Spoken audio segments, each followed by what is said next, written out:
İsa Mesih Hudayın sözü durmuş coşkunu İsa Mesih Hudayın sözü durmuş coşkunu Senin adında günem yuvuldu bütün kalbimi sana tapşırdım senin adında günem yuvuldu bütün kalbimi sana tapşırdım. Salam, mehriban edişler. Hoş geldiniz bizim şu günkü programmamıza. Men sizin şu günkü programma qoşulup bilýäniňizde öğrenşat. Eger sizde geçen gepleşikler barada soralar bolsa, ýa-da bellikler bolsa maňa hökman şu programmaň ahyryna görýän elektronik poçta üstü bilen hat ýollap bilersiňiz. Eger sizde başga pikirler bolsa, men sizden şonu hem men bilen paylaşmaga çağırýan. Men sizden eşitmäge sabırsyzlyk bilen garaşýan. Men ýene-de sizden bir haýyşym bar. Eger siz töwreňizde goňşular ýa-da başga tanışlaryňyz entek şu ýaşaýyş çeşmesi baradaky şu programma barada bilmeýän bolsalar, öz goňşularyňyzy hem tanışlaryňyzy şu programmany 4-nji hem 6-njy gün görmäge çağırın. Siz bilýäňiz şu programmalar 4-nji gün ýer bilen görkezilýär. Soň 4-nji gün ýer bilen görkezilen programma 4-nji gün akşamlyk hem gaýtalanýar. Ýene-de 6-njy gün siz täze programma görüp bilýäňiz ýer bilen akşamlyk bolsa, şol günnüz 6-njy gün günnüz görkezilen programma akşamlyk gaýtalanyp görkezilýär. Men sizi şu programmalary sypdyrmany görmeklige çağırýan. Sebäbi şu ýerde biz Hudaýyň Mukaddes sözüňi bilen köp zatlary bile öwrenip bilýäris. Men geçen gepleşikde İsa Mesihiň şu dünýä gelişi, geljektigi barada edilen peýgamberlikler barada bir näçe aýatlara siziň bilen seredip geçdik.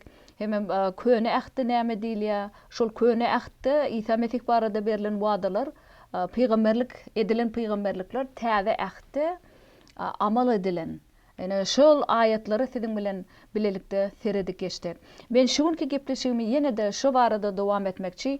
Täze men ilkinji gepleşikde belleşim ýaly şol İsa Mesih barada edilen peýgamberlikleriň sany 600'e golaý diýdik. Bu gaty köp peýgamberlikler şoň hakykatdan hem şu dünýä gelip hem özüni biziň halatgarmyz hökmüne şu dünýä gelip haçda ölüp biziň günälerimizi öz üstüne aljakdygy baradaky edilen peýgamberlikler täze ähde amaly açdy. Gelin şu gün ýene-de biz Işaya peýgamberiň 53-nji babynyň 12-nji aýatyna şol İsa Mesih barada nähili peýgamberlik edilen şoňa seredip geçelim. Ene bu bir näçe müň ýyl mundan öň İsa Mesih şu dünýä gelmedenden öň edilen peýgamberlik. Şonuň üçin men oňa beýik adamlaryň arasyndan paý bererin. Ol jany güýçlüler bilen paýlaşar ol. Janymy gurban etdi ol. Ýadyklar bilen bir saýyldy. Ol köpleriň günäsini öz üstüne aldy. Olaryň ýadyklarynyň geçilmegini diledi diýär. Ene bu görüşimiz ýaly Işaya peýgamberiň 53-nji babynyň 12-nji aýatyna şol İsa Mesihiň şu dünýä gelip haçda ölüp soň ol beýleki pis adamlar bilen öljektigi barada ýa peýgamberlik edilen. Biz şonu görýät bärde. Beýik adamlaryň arasyndan paý bererin güýçler bilen paýlaşar, jany gurban etdi diýe. Ol ýadyklar bilen bir saýaldy diýe. Siz bilýäňiz, İsa Mesih haçça çüýlenende oň her gapdalyna näme bardy? Ýadykly her tarapyna. Siz bilýäňiz oň haçda ölüşi baradaky şol täze ähden İsa Mesihiň nädip haçça çüýlenigi barada aýdylan zatlary bilýäňiz. Olar diýe ýadyklaryň geçilmegini diledi. Olaryň ýadyklarynyň geçilmegini diletdi. Ýadyklar bilen bile saýyldy. Şu garakçy, iki tane garakçyň ortasyna İsa Mesih haçça çüýlenni. Olar biziň ählimiziň günälerimizi öz üstüne alyp şol biziň ýadyklarymyzyň geçilmegini diledi diýe ölen wagtynda da. Hem şol özüni haça çüýlerleňem ýadyklaryny ata olar edi oturan zatlaryny bilmeýän olar bagşla diýdi. Siz bilýäňiz şu barada da. Ene şu zatlar İşaya peýgamberiň üstü bilen entek İsa Mesih şu dünýä gelmedenden öň edilen peýgamberlikler. Ene soň biz ýene de şonu Luka täze ahda şol İşaya peýgamberiň eden peýgamberligi nähili amal edilen. Şu barada häzir aýatda seredip geçelim. Luka 22-nji bab 37-nji aýatda şeýle diýär. Ol ýazyklar bilen bir saýyldy diýip ýazylgydyr diýär. Luka hem şonu ýam aýdyp otyr. Men size diýärim, bu men barada berjay bolmalydyr. Dogrudan da men hakda ýazylarlar berjay bolup barýar diýdi. Ene şunu İsa Mesih'in özü aýdyp otyrny. Täbi Lukan 22-nji babyna şol bu İsa özünün öz agdy bilen aýdyp oturan sözi, şo haça çüýlenmediň öň ýanyna aýdyp otyr şonu. Öz şagirdlerine ýatladyp ýadyňda düşýärmi? İşaya peýgamberiň 53-nji babynyň 10-njy aýatyna näme diýildi? Men ýazyklar bilen bir saýlaryn diýip ýazylgydy diýär. Men ene size diýän bu İsa sözleri öz şagirdlerine. Men barada berjay bolmalydyr diýär şu aýdylan zatlar. Dogrudan men hakda ýazlarlar şu berjay bolup otyr diýär. Haça çüýlenmediň öň ýanyna aýdyp otyr şonu İsa Mesih'in özü. Şagirdlerine aýdyp otyr şonu. Nähili gudrat.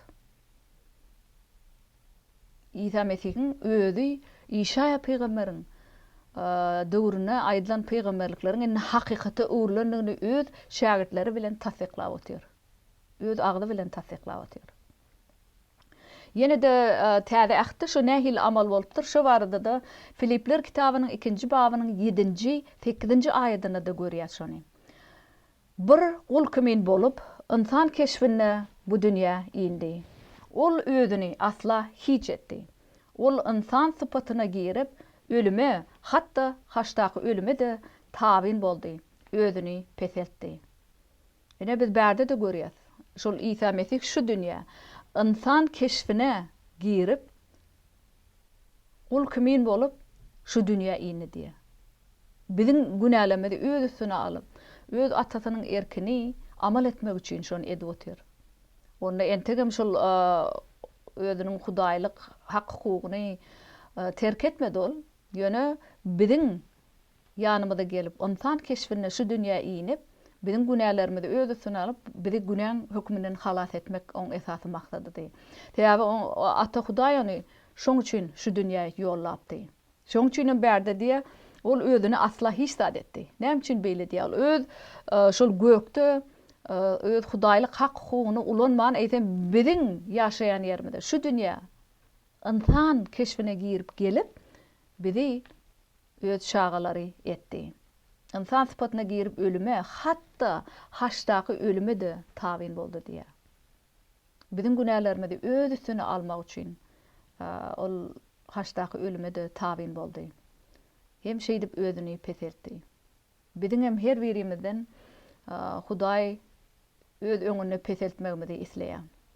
Käwat ýöne kyn bu durmuşda. Biz birda da üçin dile getýäs, dilege jogap eşitmeýäs. Şu ýagdaýda özümizi Hudaýyň öňünde peseltip oňa iman etmeklik biz öz kalbymyzda gaty kyn görýäs. Bu men öz durmuşymda bolup geçýänler. Men bilýän siziň durmuşyňyzda da bolup geçýänler şeýle zatlar. Yine de şol İşaya peýgamberiň 53-nji babynyň 10-njy aýatyna edilen peýgamberlik barada täze ähdiň Ýewreýler kitabynyň 7-nji 25-nji aýatyna da şeýle diýilýär. Şeýlelikde İsa özü arkaly Hudaýa gelýärleri ebedilik halas etmegi başarýanlar. Çünki İsa olar üçin hemişe Hudaýa töwella edýär. Ine bärde de özüne gelýärleri, özüne iman etýärleri ebedilik halas etmegi başarýar İsa Mesih. Sebäp ol hemişe biziň adymyzdan Hudaýa töwella etýär. Ol şu wagt haçta ölenden soň göge galyp ata Hudaýyň sag tarapynda tahtda oturdy diýär. O şeýle otur şu ýerde. Ol şeýle şu ýerde oturmak bilen ol hemişe biziň her birimiz üçin ata Hudaýyň öňüne töwella etýär. Şu dünýäde kak şu ýerde bize oň mukaddes ruhy hakykatlary bize aýan edip şu gündelik durmuşymyzda bolup geçýän kynçylykly pursatlardan üstün bolup hem biziň öz kalbymyzda mukaddes ruhunyň üstü bilen bize güýç berýär, akal paýhas berýär. Şo barada bärde diýilýär. Ýene de Zebur kitabynyň 26-njy babynyň 10-njy aýatyny da İsa Mesih barada şeýle peýgamberlik edilen şu ýerde galp şaýatlaryň İsa Mesihi aýplaýandygyny bärde peýgamberlik etýärler. Zebur kitabynyň 26-njy babynyň 10-njy aýatyny. Bu İsa Mesih şu dünýä gelmedinden bir näçe müň ýyl mundan öň bolup geçen. Düşmanlarymyň eline meni tapşyrma. Çünki yalan şaýatlar çykdy karşyma. Olar zalymlygyny pürkýärler maňa diýe.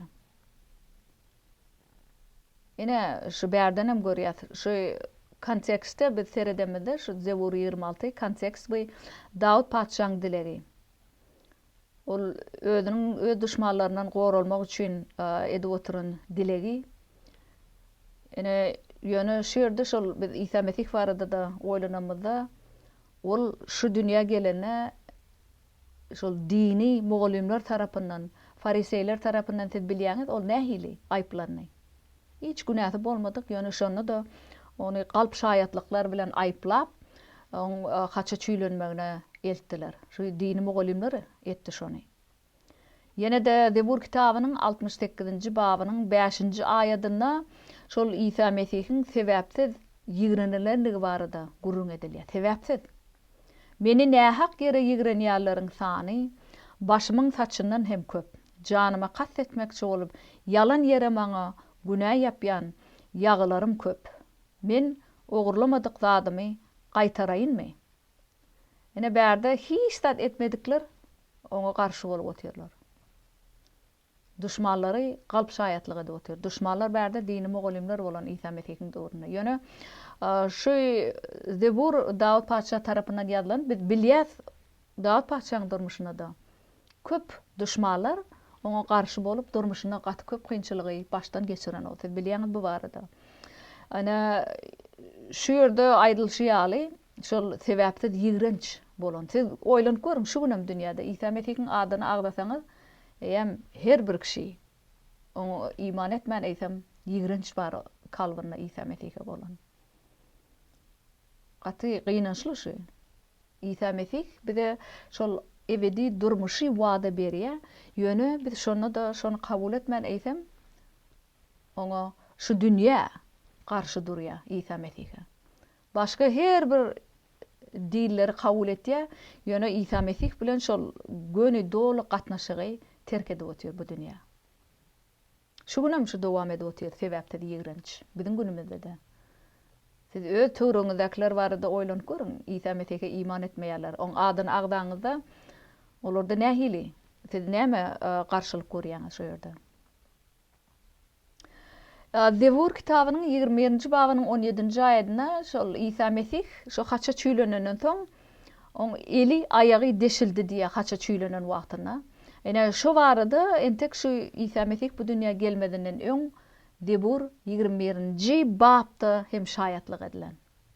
Gaty güýçlügi. Itler meniň daşymy aldy. Berkärler topory meni gurşady. Betkärler topory meni gurşady. El aýaklarymy parran deşdiler. Ene şu bärde görüşimiz ýaly. Ene İsa Mesihiň şu ölenden soň haça çüýlenene bolup geçecek zatlar bärde peýgamberlik edilýär. Aýdylyp otur şu barada. Bir näçe ýyl mundan öň bolmadan öň edilen aýdylan zatlar.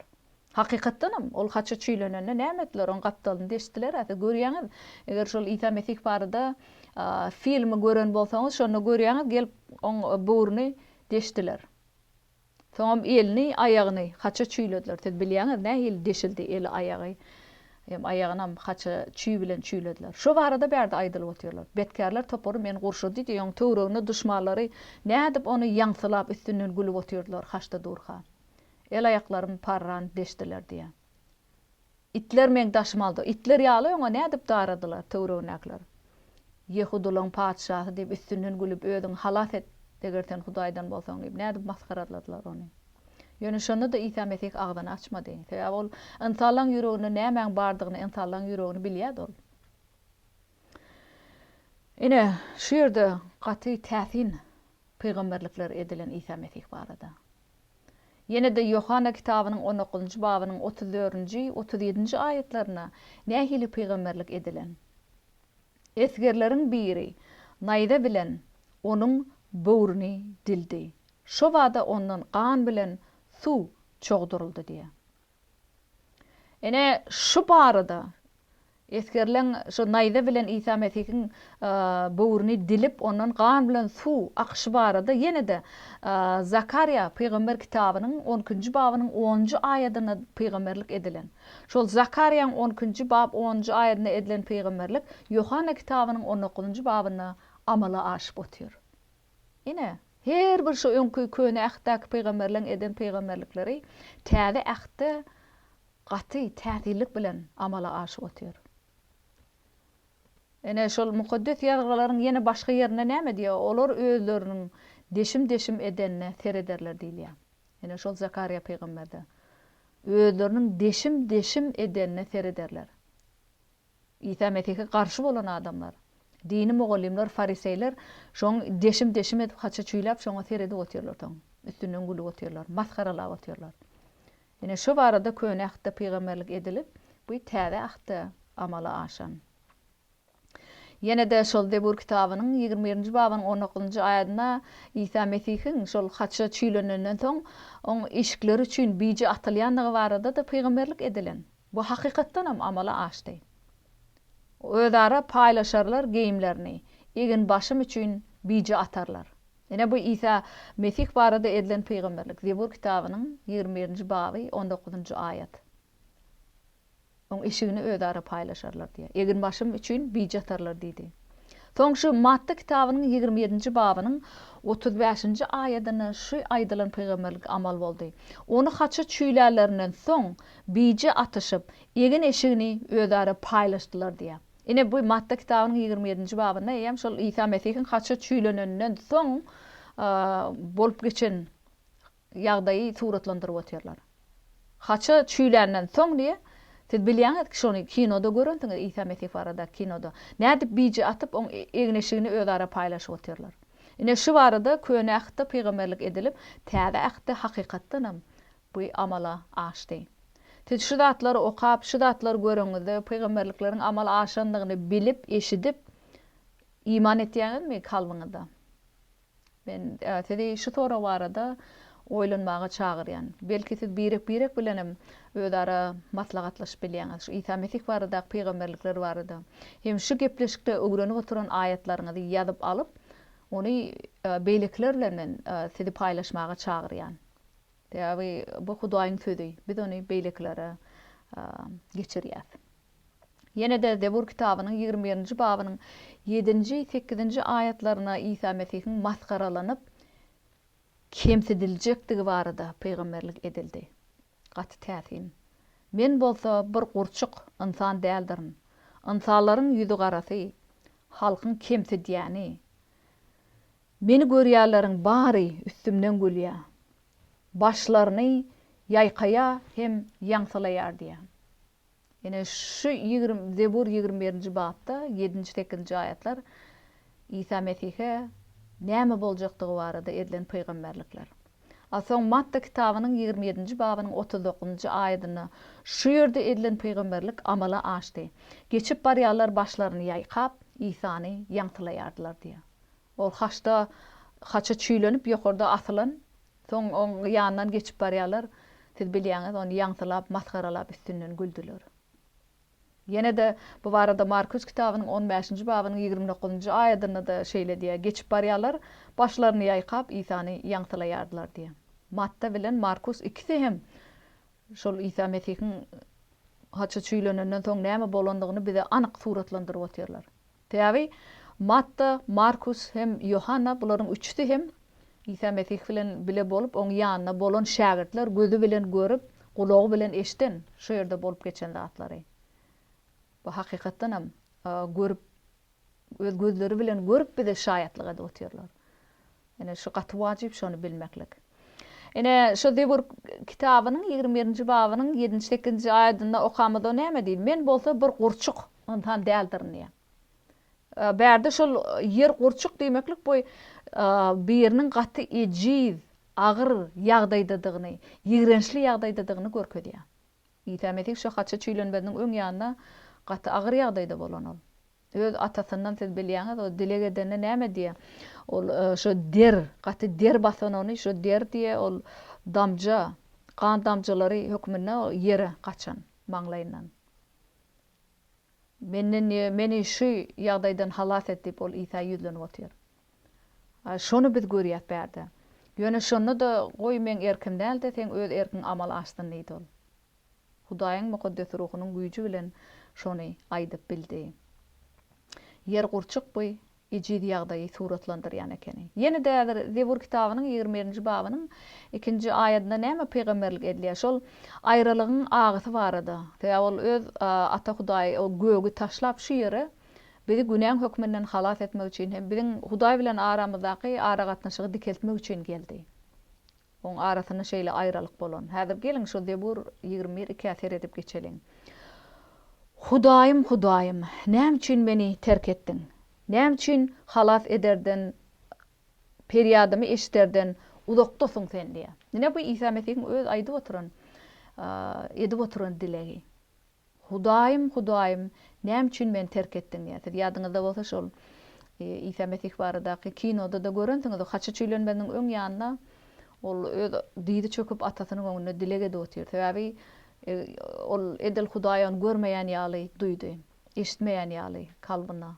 Gaty İsa Mesihiň kalby hasratdan doldy. Ene o şagirdlerine men üçin dilek edin, oýa oturuň diýdi, ýöne olar her sapar uklap kaldylar, dilek etmediler. Ýene de gelip olary oýaryp näme üçin? Näme üçin siz uklap ýatyrdyňyz? Dilek edin men bilen. Men kalbym hasratdan doldy ýa. Şonda da ene bärde şu barada Zebur kitabynyň 21-nji babynyň 2-nji aýatyna şeýle peýgamberlik edilen. Soň bolsa şu peýgamberlik Matta kitabynyň 27-nji babynyň 46-njy aýatyna şeýle Markus kitabynyň 15-nji babynyň 34-nji aýatlaryna ýam amal edilen.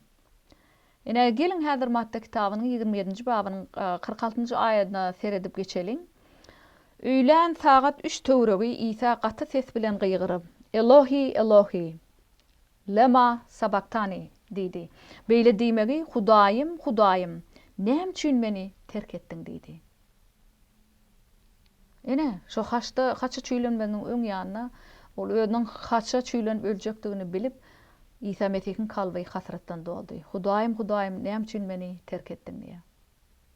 Näme üçin meni terk etdiň diýip İsa Mesih şeýle dilep otyr. Ol biziň kalbymyz hasratdan dolu bolanda oňa gowy düşünýär İsa Mesih. Bilýär biziň durmuşymyzda näme bolup geçýänini. Ene ýene de şol Markus kitabynyň 15-nji babynyň 34-nji aýatyna da şeýle diýär. Matta bilen Markus ikisem şol İsa'ň şagirdleri bolup, ol şu döwürde bolup geçen zatlary İsa Mesihiň durmuşynda bolup geçen zatlary öz gözleri bilen gören bolar. Öýlen sagat 3'te İsa gaty ses bilen gıýgyryp, Elohi, Elohi, lema sabaktani, ýagny Hudaýym, Hudaýym, näme üçin meni terk etdiň diýdi. Ene ikisem şol bir bolup geçen zady anyk suratlandyryp otyrlar. İki şagirdem. Olar öz gözleri bilen gördüler. Bolup geçip oturan zatlary. İsa'ň döwür o sebäp İsa Mesihiň şagirdleri olaryň ikisem. Matta da, Markusam, şeýlem Yohanna ol İsa Mesihiň iň ýakyn dostu bolan. Şol İsa'ň döwrüne bärde Elohi, Elohi diýip şol aramey dilinde ýazylan. Sebäbi şu döwürde Palestinada aramey dili esasy geplenýän dil ekeni. Şoň üçin hem bilen düşünýändigini bilip İsa şol aramey diline haçta ölmediň öň ýanyna da aramey diline şeýle dilek eden öz atasyna. İsa'ň atasy tarapyndan oň kalbyna çuň terk edilen ýaly duýgu bardy İsa Mesihiň. Bizim öz durmuşymyzda käwat islegimiz, arzugymyz üçin köp dilek etýär. Ýöne näçe ýyllap dilek etsegem tek Hudaý biziň dilegimize jogap bermedik. Şonu bizim öz kalbymyzda edil İsa Mesihiň duýuşy ýaly bizim şol ata Hudaý tarapyndan kalbymyzda çoňmur terk edilen ýaly duýgu bolýar. Ýöne Hudaýyň sözü diýe Hudaý biziň dileklerimizi eşitýär, biziň ağalarymyzy, göz ýaşlarymyzy görýär. Hudaý İsa Mesihiň hem göz ýaşyny gördi. Şu siz Luka kitabynyň 22-nji babyny özüňiz okap bilersiňiz. Şo ýerde İsa Mesih gaty agyr ýagdaýda bolup kalby hasratdan dolanda haçy çüýlenmeniň öň ýanynda şo ýerde diýe Hudaý öz periştetini iýberen. İsa Mesihiň kalbyny uruklandyrmak üçin. Gaty gowşak wagtynda perişte gelip İsa Mesih'e hyzmat etdi. Kalbyny uruklandyrdy, güýçlendirdi. Biziň durmuşymyzda da şeýle bolup geçip bilýär. Men düşünýän biz kynçylykly pursatdan geçýäs şu dünýäde täbi günäden doly ýykylan dünýä. Ene şoň üçin bizim edil İsa Mesihiň dile geçýäli, nähili ýagdaýda bolsam, kalby nähili hasratdan doly bolsa da Hudaýa ýüz tutup kalbyny açyp bilýär. Siz bilýäňiz şol İsa Mesih haçda ölmediň öň ýanyna biziň bar günälerimiz oň üstüne ýüklenenni, İsa Mesihiň üstüne yüklenen. Soň Hudaý mukaddes bolanyny derarly şol günäler yüklenen İsa seredip bilmedi. Ol şol haçda günälerimizi öz üstüne alyp ölenden soň siz bilýäňiz Hudaý oňa seredip bildi. Täbi Hudaý günä mukaddes bolanyny üçin günä seredip bilmeýär. Ýöne ol periştetini iýberip perişteti İsa Mesih'e kömek etdi. Ol şeýdem haçda ölüp öz atasynyň erkini amal etdi. Ine biz görüp otyrys şu ayatlardanam. Öňkü döwürde edilen peýgamberlikler täze ahde amal edildi. Täze Hudaý hiç açan öz wadalaryny terk etmeýär. Köne ahde berilen wadalar täze ahde amal edildi. Sedem şu wagt öz durmuşyňyzda Hudaýyň nähili wadasyny dilege de otyrsyňyz. Şonu hemişe dile etmeňizi dowam edin. Täbi biz käwat ol biziň dilegimizi eşitmeýän ýaly bolýar, ýöne Hudaýyň sözü diýe ol hemişe. Öz şagalarynyň dilegini hemişe eşitýär diýe göz ýaşlaryny görýär. Bu Hudaýyň sözü. Şoň üçin biz Hudaýyň sözüne inanyp oňa iman etip ýaşap bilýär. Siz şu wagtky öwrenen zatlaryňyz üstü bilen, şu ayatlaryň üstü bilen nähili uruklanýaňyz.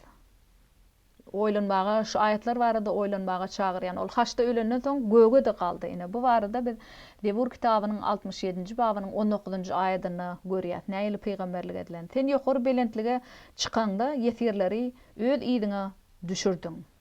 İnsanlardan hatta bitawlardan sen ya Rab Hudaý paçkyraç aldyň. Seninni biziň aramyzda ýaşaýarsyň diýe. Bu nähili gudratly ayatlar şu ýerde. Göge galyp ol şu wagt Ata Hudaýyň ýanyna biziň üçin dilek edip otýar. Siz şonu ýatdan çykarmaň. Kalbyňyzy İsa Mesih'e bermäge men çagyrýan. Gynantagan biziň şu günki gepleşigimiz tamamlanýar. Biz ýene de endiki gepleşigimiz şu temada dowam eder. Häzirlikçe hoş sag bolun.